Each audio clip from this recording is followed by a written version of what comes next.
Drone factory के आज उद्घाटन के इस अवसर पर जिन्होंने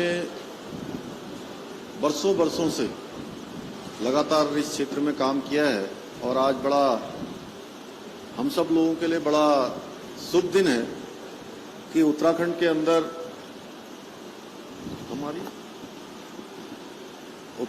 अंदर पहली और भारत की सबसे बड़ी drone factory rotor group of companies द्वारा यहां पर शुरू करी जा रही है। मैं इस कार्यक्रम में उपस्थित हमारे इस क्षेत्र के लोकप्रिय विधायक भाई प्रदीप बत्रा जी, निदेशक IIT रुड़की श्री अजीत चतुर्वेदी जी, हमारे जियो स्पेशल वर्ल्ड श्री संजय कुमार जी, निदेशक association of Jio special industry, और हमारे साजिद भाई के पूज्य पिताजी और साजिद भाई और जवाहर जी और साजिद भाई के पुत्र और संजय जी, और यहाँ पर उपस्थित सामने बैठे हुए हेमंत जी, हमारे श्यामवीर जी, हमारे देशराज जी, राजेश जी, और हमारे जिलाधिकारी श्री विनय शंकर पांडे जी एवं IIT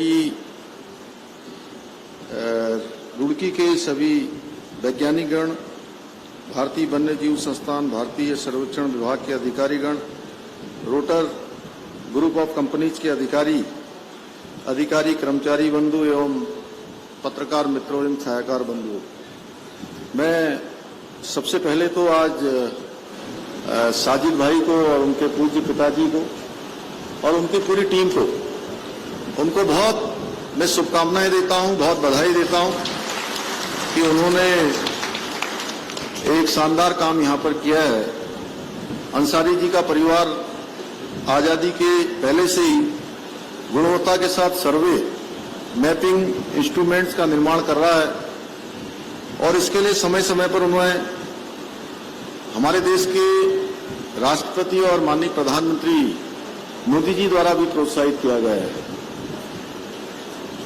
अंसारी जी जैसे अनुभवी और राष्ट्र सेवा के लिए सदैव समर्पित रहने वाले व्यक्ति न केवल ड्रोन तकनीकी का भविष्य उज्ज्वल बना रहे हैं, बल्कि भारत को ड्रोन टेक्नोलॉजी में जो आज माननीय प्रधानमंत्री जी का भी एक मैं कहूं तो विजन है, एक सपना है, एक संकल्प है कि ड्रोन तकनीकी में भारत नंबर 1 का भारत बने, उसको आगे बढ़ाने का काम, विश्व गुरु बनाने का जो मार्ग है आपके उद्यम के माध्यम से सिद्ध होने की दिशा में आगे बढ़ रहा है।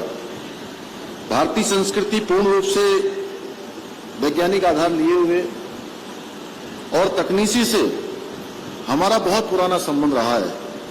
आज जब दुनिया का ज्ञान बढ़ा है, विज्ञान बढ़ा है, दुनिया आगे बढ़ी है, लेकिन हमारे यहाँ आदिकाल में ही आर्यभट्ट, बराहमिहिर, ब्रह्मगुप्त, बौधायन, चरक, सुश्रुत, अगस्त, नागार्जुन, महर्षि भारद्वाज और महर्षि कणाद जैसे भारतीय वैज्ञानिकों ने अपने शोध और आविष्कारों की से मानवता की सेवा करी।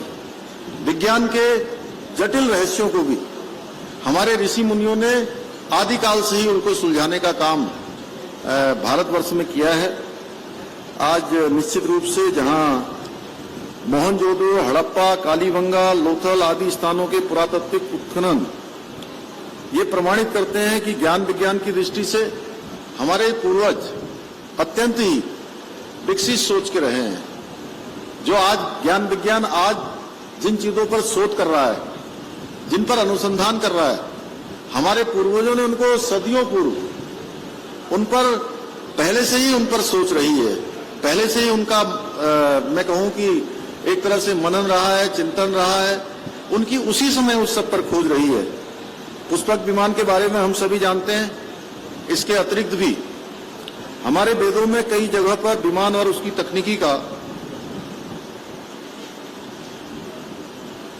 उल्लेख मिलता है। वैज्ञानिक शास्त्र जैसे पुस्तक हमारे इतिहास का हिस्सा रहे हैं और हमारी पूर्वजों ने अंतरिक्ष की अत्यंत गहराइयों तक का उनका अध्ययन किया है।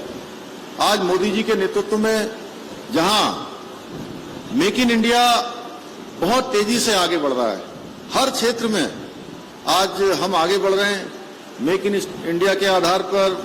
लगातार जहां आज ड्रोन जैसी तकनीकी भारत के अंदर एक व्यापक रूप लेती जा रही है, उसी प्रकार से अगर हम हथियारों की बात करें तो एक समय में हथियार हमारे लगातार आयात किए जाते थे।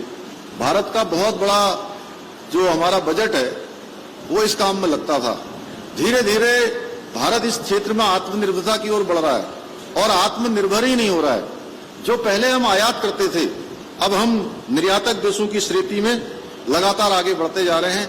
धीरे धीरे जो है हम एक ऐसी स्थिति में आ रहे हैं कि हमको बहुत बड़ा जो बजट है भारत के विकास के लिए, भारत के अन्य संसाधनों के लिए, वो हमको रक्षा के निर्यात के रूप में प्राप्त होगा। भाइयों बहनों, निश्चित रूप से आज मोदी जी के नेतृत्व में जहां एक और मेक इन इंडिया है, एक दिन स्किल इंडिया है, स्टार्टअप इंडिया है, ऐसे अनेकों उपक्रम उनके बनने के बाद देश के अंदर हमारे जो नौजवान हैं, ऐसे युवा हैं जो कुछ काम करना चाहते हैं, आगे बढ़ना चाहते हैं, लेकिन उनके पास साधन नहीं है, संसाधन नहीं है। उन सब की भी चिंता करने का काम हमारे देश के प्रधानमंत्री जी ने भारत के अंदर नई सरकार के गठन होने के बाद 2014 के बाद स्किल इंडिया का एक डिपार्टमेंट, नया डिपार्टमेंट भारत सरकार में बनाया गया, जिसके अंतर्गत बजट की व्यवस्था की गई और बहुत सारे ऐसे नौजवान जिनके अंदर प्रतिभा है, क्षमता है, उन सभी को आगे बढ़ने का अवसर प्रदान किया गया है। भाइयों बहनों, आज मैं बहुत बधाई देता हूं कि साजिद भाई को, जिनका काम बेंगलोर में भी चलता है, जर्मनी में भी चलता है, अनेकों स्थानों पर चलता है, और उन्होंने ड्रोन प्राइस को कट डाउन करके जो लगभग 42 लाख बता रहे थे ना, 30 लाख कम करने का इन्होंने फैसला किया है। और आज से ही पूरे भारत के अंदर एक नई क्रांति का शुरुआत होगा जो लगभग 40% के करीब होगा। और आपने कहा है कि 150 करोड़ तक का जो है आप इस पर वो करेंगे, कमी करेंगे, तो निश्चित रूप से ये जैसे हमारे उत्तराखंड जैसे राज्य में तो इसकी बहुत महत्ता है ही है, जहां हमारे पास बहुत ही हमारे यहाँ भौगोलिक परिस्थितियां जहां जटिल हैं, दूरस्थ बसे आबादी क्षेत्र हैं और विभिन्न स्थानों पर आधारभूत जो हमारी आवश्यकताएं हैं उसकी भारी कमी है। ऐसे समय में ड्रोन टेक्नोलॉजी हमारे लिए बेहद कारगर सिद्ध होगी। कोरोना काल के दौरान भी हम लोगों ने देखा कि बहुत सारी जगह पर ड्रोन के जरिए दवाइयां या अन्य जरूरी वस्तुओं को पहुंचाया गया। और मैं आपको बताऊं कि माननीय प्रधानमंत्री मोदी जी लगातार जो हमारा केदारपुरी का निर्माण कार्य है, और जिस कोरोना काल के दौरान वो स्वयं वहां नहीं जा पाए, लगातार ड्रोन के माध्यम से लगातार उसकी समीक्षा करते रहे।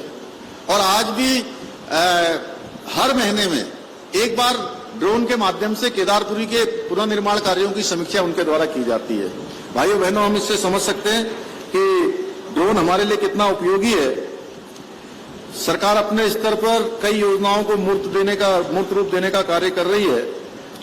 मैं यहां पर उपस्थित सभी लोगों से निवेदन करूंगा कि आप ड्रोन के जरिए किए जा सकने वाले सामाजिक जो कार्य हैं, उन सभी कार्यों के बारे में सोचें, अपने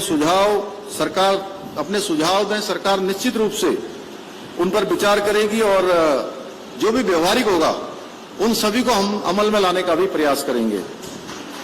हमारे राज्य में दुर्भाग्यवश अभी जैसे ही बरसात का मौसम आता है, हर बार आपदा आती है और बहुत सारे स्थान है कि जो चिन्हित है पहले से, वहां पर आपदा आनी ही आनी है और इसमें बड़े हादसे भी होते हैं, रास्ते बंद हो जाते हैं और कई लोगों को बहुत परेशानियों का सामना करना पड़ता है। ऐसी स्थिति में हमारे लिए एक सहारा ड्रोन ही रह जाता है, जिसके जरिए हम आपदा में फंसे लोगों की राहत पहुंचा सकते हैं या उनकी जानकारी प्राप्त कर सकते हैं। हमने उत्तराखंड को एक नई ऊर्जा, एक नई गति प्रदान करने के लिए साइंस एंड टेक्नोलॉजी को एक महत्वपूर्ण उपकरण बनाया है। इसी उद्देश्य से उत्तराखंड में डार्क यानी ड्रोन एप्लीकेशन रिसर्च सेंटर कार्यरत है, जो कि ड्रोन की उपयोगिता और उसको जागरूक करने का काम कर रहा है। ड्रोन एप्लीकेशन रिसर्च सेंटर के सभी ड्रोन पायलटों के लिए एक संगठित स्वयंसेवक प्रशिक्षण भी हमने शुरू किया है। जिसके तहत शादी विवाह और अन्य आयोजनों में ड्रोन के माध्यम से वीडियोग्राफी करने वालों को आवश्यकताएं पड़ने पर उनकी भी सेवाएं ली जा सकें। हमारी सरकार अंत्योदय के सिद्धांत पर काम कर रही है। जो समाज के अंतिम छोर में खड़े हुए व्यक्ति हैं, उनको अपना लक्ष्य बना रही है और विकल्प रहित संकल्प, इस संकल्प को एक मंत्र मान के हम काम कर रहे हैं। कोई भी तकनीकी जब जन जन तक पहुंच जाती है, न केवल उसके उपयोग की संभावनाएं बढ़ती हैं, बल्कि जीवन को और सरल बना देती है। साथियों, हमारे शास्त्रों में कहा गया है, मनसा वाचा कर्मणा, अर्थात मन और वचन कर्म से हम लगातार जिस वस्तु के बारे में सोचते हैं, वही हमें अपनी ओर आकर्षित कर लेती है। जैसा हम बनना चाहते हैं, हम वैसे ही बन जाते हैं। सोचते सोचते, देखते देखते अगर हम सोचते रहें, क्योंकि हमारे वैज्ञानिक भी यहाँ बैठे, जैसा हम सोचते हैं, मनुष्य जैसा अपने बारे में सोचता है, जैसा वातावरण को जो है, एक हमारा जो वायुमंडल है, वो वायुमंडल भी हमको जो है उन्हीं चीजों को वापस लौटाने का काम करता है जैसा हम सोचते हैं।